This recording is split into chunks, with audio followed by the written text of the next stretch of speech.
stakeholder in relation to blockchain technology, and that is public sector. I'm going to be using the words digital government and public sector interchangeably, even though there are some fundamental differences. And also, I'm going to present you a couple of illustrative examples, both from the Australian context, but also from overseas. These examples are just to show you how different governments have been thinking around blockchain technology and also Web3 in broader terms. Some of these examples may be at the very experimental phase. Other might be a little bit more of a large-scale experimentation. So just take them also in terms of context around what are some thinking and some conceptualization that different governments and public sector professionals have been looking around blockchain around the globe. Next slide, and then the next one.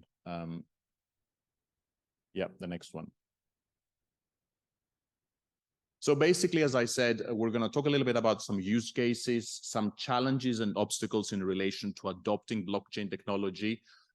What could that mean from a government infrastructure standpoint? And also a little bit around the broader Web3 strategy, even though there is still a bit of a debate around how much blockchain fits within the broader Web3 strategy, but let's put that in the same context. Next. So in terms of trying to conceptualize what blockchain actually means in the public sector, we have to take a step back and look what attributes the public sector normally has. We normally connect conceptually the public sector as something that is actually a very complex machine that has a lot of very complicated and sclerotic processes. They want to be the custodians of public trust. It means that there is a single point of trust that the public sector wants to embed. It's all around the culture of centralization, and that technically goes completely against to the ethos and notion of blockchain technology, which also creates numerous issues in relation to governance and public service delivery. And also, we also think it as the fact that there are so many different departments, so many different organizational structures, there are so many different data sharing capacities, which are fragmented, disconnected, and endless. Next. So that creates a fundamental question around how can we move from a centralization and monopolization conundrum and let's say discussion to a more of a social decentralization. So basically that creates a fundamental issue that the public sector needs to start thinking around, understanding what does actually decentralization mean in the context of the public sector. Next. And that creates additional issues because, as you know even better than me, when we talk about emerging techs, and blockchain is one of them, you actually do what? You push the power from people and institutions to technology. So this notion of social trust that by default is more scalable. So there is no trust elimination, but this is social trust scalability. Moving trust to a technological layer and also providing this opportunity to lower the trust transactional costs, it really creates fundamental questions for the public sector in terms of its broader adoption. So that really, I think, it's the starting point of a conversation around where can we see the public sector fitting within the blockchain discussions and seeing what kind of key attributes of blockchain technology could we start looking at. And that also the examples will probably shed some light around that. Next, and then the next one. It's the same one, so just next. Yeah. But defining what blockchain would probably mean when it comes to the digital government and public sector, we have to look at it from two key areas. So when we try to define what an e-government actually means, it means the three things. It's the nexus between digital technologies, governmental assets, and citizen information assets. And that creates two very interesting layers. The first one is that it's all around creating new public services, new public models, and also it's around creating new public service delivery models, which is very, very interesting. So the second key layer when we talk about blockchain in the context of a government and public sector is around what kind of new public institutions are we looking to have? What kind of new economic agents are we looking to achieve? What kind of new citizens and also what kind of new participatory governmental and democratic models are we looking to shape? And that's also part of the discussion around throwing more pieces of not only technology, but humanities in the context of the public sector. Next. As you all know, when we talk about blockchain, we look at it from the two pillars, the pillars of infrastructure versus the pillar of applications. And I think the digital government and public sector really sit at the middle, in the middle. Personally, I believe, and based on all the examples what we're seeing, that we mostly look into the left side, which is more of the infrastructure side. But as we're going to look a bit later on, we're going to see also some interesting applications coming from blockchain technology to see where the public sector could benefit from this kind of use cases. Next. A bit of a context from Australia. Australia has a very interesting digital economy strategy, which is put together into 4 key areas. The first one is people, which is around skills and inclusion. The second one is services, which is around digital government. And this is what the focus of this particular presentation is contextually. Digital assets, which is also connected to the digital infrastructure and data. And finally, enabling environment, which is all around cybersecurity capabilities and regulation.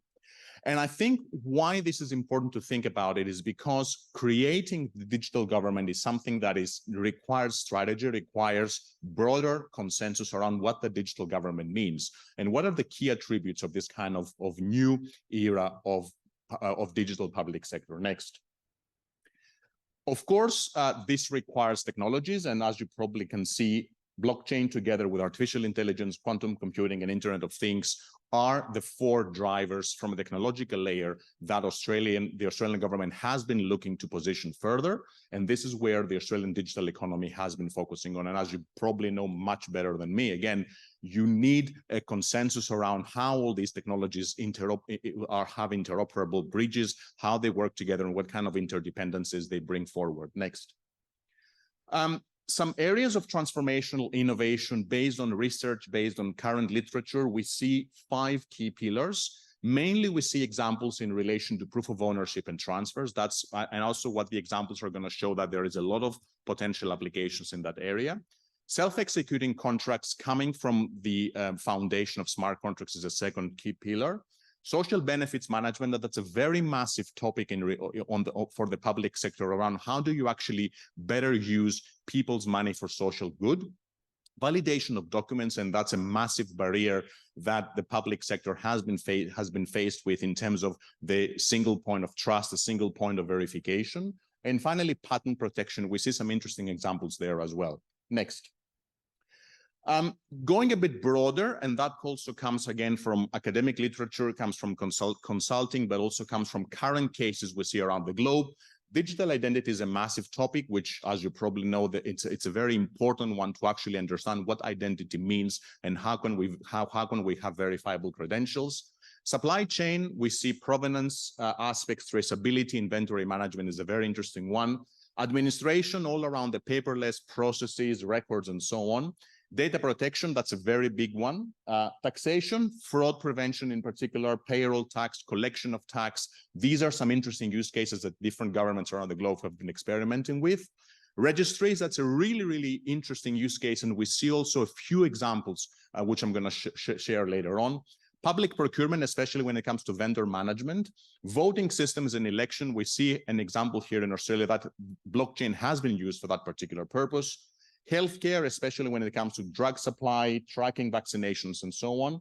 And finally, redistribution of public money. That goes back again to the social good of public money in relation to welfare services, financial aid, and so on. Next. A few examples from Australia. We see an example from the Australian Taxation Office. They've been looking into the luxury car tax compliance. The National Disability Insurance Scheme, it's a convergence between blockchain and the new payments platform. It's a project between Commonwealth Bank of Australia and CSIRO Data 61. Australia Traceability Grants Program, an interesting suite of projects in terms of exporting and trading. South Australian government, this was in relation to a voting system that it was used using the Horizon State blockchain voting system. Next, additional projects we see coming from the blockchain pilot grants program. Some of them are more in the advanced stage, others are probably less advanced, but the Everledger one is an interesting one, which comes to the supply chain integrity and mineral traceability, digital certificates, all these words that you know very well. And you can also see how these are connected also with compliance and regulation.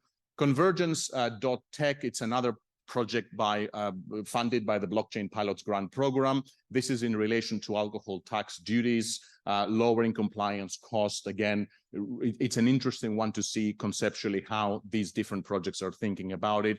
And then it's a collaboration between the Australian Border Force and the Singapore Customs and the Singapore Infocom Media Development Authority.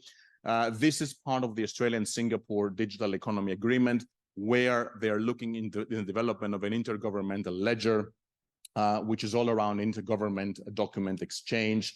Again, paperless, more efficient processes, a better digital exchange of information. Next. Looking a bit broader around the globe, some other interesting examples. For example, in Sweden, looking into land title transfers using blockchain technology. In Georgia, looking into, again, land titles based on a blockchain-based system. In Malta, very interesting project in relation to academic credentials and validating education certification. In the United States, an interesting one in relation to the temporary worker visa program, streamlining processes, reducing cost, and also doing this in a better and a safer way for workers. In India, again, land registry. In Switzerland, they're looking into the development of a decentralized identity, digital identity for proof of residency, e-voting, some payments, and so on. And also in the Netherlands, they're looking into the pension infrastructure. It's more of a joint experimentation to see how the pension administration system could benefit from blockchain. Remember, we're talking about welfare management. We're talking about especially in relation to low-income residents. So as you can see, these are some examples, some illustrative examples on how different governments around the globe have been starting to look around incorporating blockchain capabilities into trying to solve major challenges that reflect the complexities from the public sector. Next. Again, literature from an incremental benefit, I think one of them is around security and whatever that actually means in terms of data integrity, in terms of immutability. You all know that, and also the powerful nature of self-executing smart contracts. I really think the efficiency gains, which is around the potential reduction of processing times, lowering cost in general, reducing complexity, but also the once-only principle around having a single point of truth, if we can call it like that. That's something which I think is going to create better integration of decentralized information infrastructure. Again, these are all very incremental, very still in an exploratory mode, but these are what the literature and these cases that I've presented to you have been putting out as potential benefits. Next. Again, we have to think when we talk about the public sector and the digital government, it's all around citizens. It's all around having a citizen-centric perspective. So I think a question around who owns the data, a question around reducing bureaucracy and making things more efficient and effective. It's about increasing the level of trust towards the public sector, which probably is not going to be simply the custodian of trust, but being the one who's making sure that the public record keeping is reliable. And also, I think it's going to open more room for intergovernmental and also public-private partnerships, which I think that's something really, really important. And we see it also with other emerging technologies. The idea behind a stakeholder engagement across multiple vendors and multiple partnerships, that's also very important, which also creates additional challenges around vendor lock-ins and so on. Next.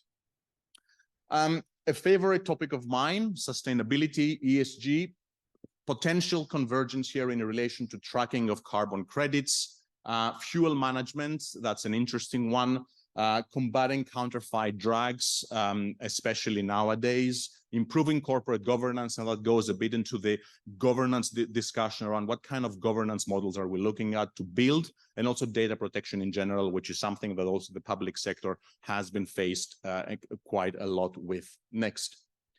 A very interesting area where I also think more from the application standpoint of blockchain is the notion of regenerative finance. And again, this is focusing a bit more into the finance principles. But I think the public sector has a lot to gain in terms of looking into the redevelopment of inclusive and regenerative economic systems. And I think supported from the private sector, supported from all these applications that and all this innovation that has been taking place, it's an interesting one to see where does blockchain sit within the public sector in relation to fighting initially global climate challenges, but also moving forward into both the S, which is the social side, and the governance side of things. Next. Conceptually, regenerative finance is very, very broad at the moment, and I don't want to bother you a lot with all the details. As you can see, it covers multiple aspects from the technology, sustainable development, climate finance, climate justice, regenerative practice, and impact investment. Next. But I think what is the interesting thing is that all these different players, this was put together by the World Economic Forum earlier this year. As you can see, there is a lot of potential for, again, public-private partnerships. There's a lot of potential to see where does the public sector can be supported in terms of, ecological credit, ESG reporting. And when I talk about ESG reporting, I talk about metrics. When we talk about funding public goods and impact projects, next. And also looking into air quality monitoring, looking into community building and education, biodiversity, really foundational projects that the public sector needs to benefit from. And that brings, again, the convergence between the private innovation and the public need for addressing these kind of challenges. Next. Now, the next one, which we can debate forever what Web3 is, and that's neither the time nor the space. For me, it's simply convergence between the reality that we all understand and the reality that belongs to a digital space, converge both together, and having this notion of extended reality. Next. I think also the public sector has some interesting aspects to look at, from the digital twins to creating a set of services for residents and also enhancing tourism. And we saw that also during COVID-19, that there have been some interesting applications of the metaverse in particular in relation to what the notion of enhanced tourism could mean, and also what blockchain could play a role at. Next. These are some interesting examples from around the globe around the metaverse related government global initiatives. Example from the United Arab Emirates, looking into wanting them to be among the 10 metaverse economies, creating a metaverse and having one of their Ministry of Health and Prevention sitting in the metaverse. The city of Seoul looking also being the metaverse 120 center. The Orlando, Boston, Las Vegas, they're looking into the digital twin. So basically trying to simulate and build hypothetical scenarios, trying to provide solutions to really, really interesting challenges such as traffic congestion, traffic signals, adding new buildings, changing streets. I find this personally a very, very interesting model. California focus more on tourism. Barbados, they've got an embassy in the metaverse. Again, they want to bring closer to the citizens. In the New South Wales government, they started a very interesting project with the Gradient Institute to see what does actually the metaverse could look, and also looking into the regulatory risks and opportunities, which is a very interesting way to look into how potential applications within the shared virtual worlds would look like. Next. Again, thinking from a citizen perspective, healthcare, local self-government, education, tourism, environmental protection, smart cities, libraries and museums, and also social and political engagement are by the literature and also by some use cases around the globe converge into this kind of potential citizen-centric metaverse advantages, and also looking into how you can use metaverse as a vehicle for choice, and where does the public sector would sit into this. Next. However, even though we see a lot of potentials, a lot of value propositions, things are not easy because there are a lot of determinants of blockchain adoption in the public sector. We need stronger and more robust evaluation frameworks for blockchain to actually understand what it's actually mean for the public sector. Cybersecurity, control of corruption, e-government development, government effectiveness, political stability and democratic participation have been by the literature determined as one of the key challenges in relation to putting together, if we can call it a programmable society, which is around eliminating control and also enhancing empowerment. Personally, within my own research and understanding, I see three major pillars of challenges. The first one, of course, is the technological one, which is around security, scalability, and flexibility. The other one is the organizational one, which is around the acceptability and also the need for new governance models. And also the third one is the lack of legal and regulatory support, which is really, I think, one of the key environmental barriers of blockchain adoption. However, I think there is an interesting aspect to really put together a roadmap, and I think lots of governments around the globe are doing that, looking into the regulatory and policy implications and having that kind of support and advocacy standards. And that's very, very interesting. The public-private partnerships, the ecosystem innovation is very, very critical, and having these kind of mechanisms. Blockchain as a service, I think that's a very important aspect to consider, especially in relation to the vendors and how the service will be provided. The infrastructure, trying to understand what that infrastructure would look like in the context of blockchain. And most importantly, upskilling and reskilling workforce talent is always at the forefront of the major challenges and barriers that numerous policy and position papers have been looking into that. Next. So I think in my perspective, and again, I'm coming from a business component, really it's around putting together a clearer sense of what blockchain means for the public sector and the digital government. There is no straightforward answer, but I think it's an interesting aspect to see that there are some pragmatic citizenship problems that can be solved together with blockchain technology. Business cases, I think it's an interesting one. And I think from the government's perspective, it's around shifting from transaction provision to transaction supervision. I think that's an interesting mindset shift. Digital twin metaverse, I think for me, it's one of the most interesting and important cases. Better shaping public-private partnerships and strategic technology governance is an interesting challenge, which requires a lot of attention. And also really around what kind of society we're looking at, what kind of democratic values we're looking at, what kind of new citizenship and engagement models we're looking to build, and where does blockchain sit into all these kind of potential applications. Next. And with this, I'd like to thank you for the kind invitation, and happy to respond to any questions, and the slides can be available to all the participants. Thank you. There was a reason why we had Dr. Dimitrios as one of the first speakers we want to get together. Does anyone have any kind of questions? I know Hal, if you have any questions, Hal Seki. Yeah. And please introduce yourself too. Thank you very much for a wonderful presentation. I'm Harusuki from Digital Agency Japan, and you said the shift from transaction provision to transaction supervision. Yeah, supervision. Yes.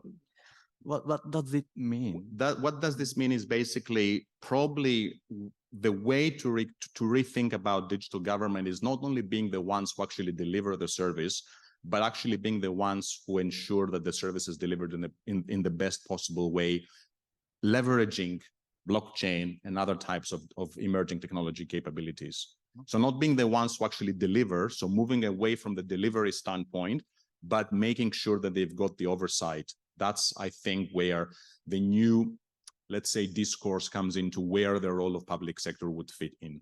Mm-hmm. Thank you very much. As a government body, we have, as a government, there are many agencies, yes, and supervise the different point of the regulation.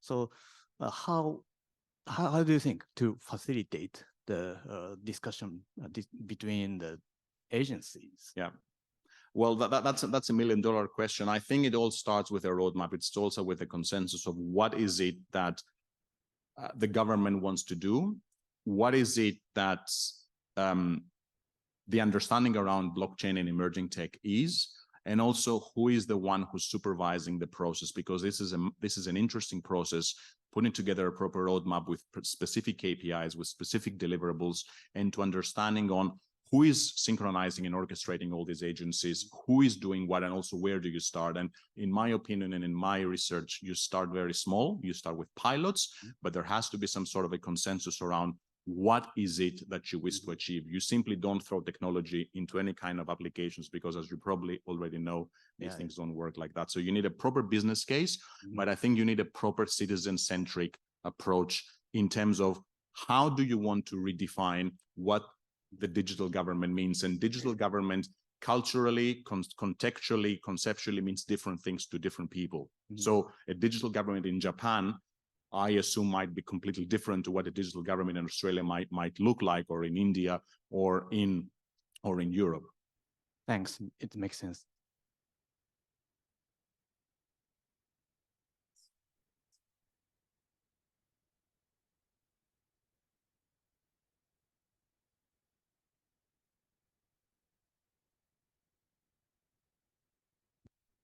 Thanks very much for your presentation. Chloe White, former regulator, now independent, based in Dubai. My observation of your Australian projects that you had a slide on, my understanding of those two private sector projects is that they have both shut down. Yeah. And I note that the Australian government has not been held to account to report to the public on what the outcome was. Millions of dollars of taxpayer funds were invested into those projects. And it is publicly available information on the government website that one of the conditions of putting together that program was that reports had to be published stating what were the lessons learned that could be applied to other government projects and industry.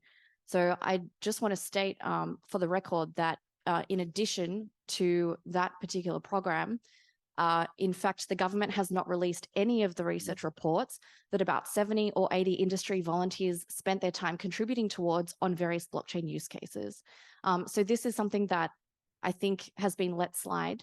And so I just wanted to table it on the agenda.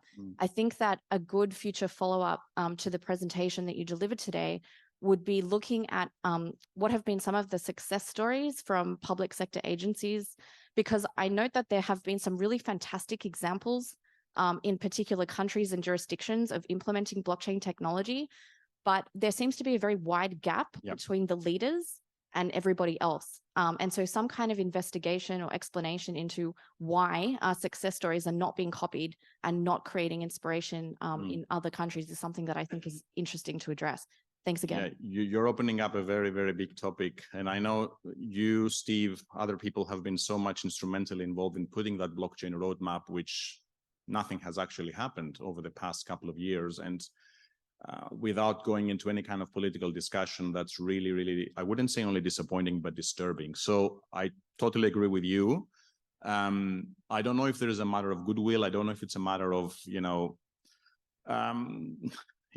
what are the, let's say, the key focus or the priorities, but I fully agree with you. The accountability perspective hasn't been addressed at all. Yeah.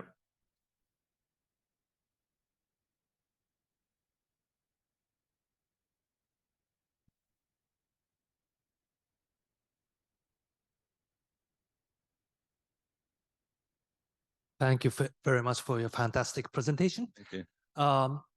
Some of the use cases that you have cited, which is suitable to blockchain, seems to be equally or perhaps even easier to be solved in other ways, like, you know, connecting APIs or something like that, right? But at the same time, there's a cooperation between Australian government and Singaporean government, right, on the trade case. What's that? You know, from a technical point of view, that doesn't seem to be easier, but politically, that seems to have been easier. And do you? Is there? Can you shed some light on that? Well, I haven't been part of this kind of conversations, but always, you know, the political lens is always more, in my opinion, more easier to highlight in terms of, or a part, well, compared to the technological one. Look, again, without being a technical expert, and again, I'm talking from a business side, in my opinion, you don't see you don't understand blockchain in isolation. This is a data-driven technology that requires connectivity with other emerging techs. So it might be not that it only solves a particular challenge by itself, but it contributes to a more optimal solution. So we have to think it holistically. It's not just only using blockchain or using AI or using, and you mentioned it also, APIs. All of these need to be converged. And it's also a matter of, and again, it's not only about the technology itself. For me, it's all around what is the actual problem that you're solving? And that's where the humanities discussion comes in.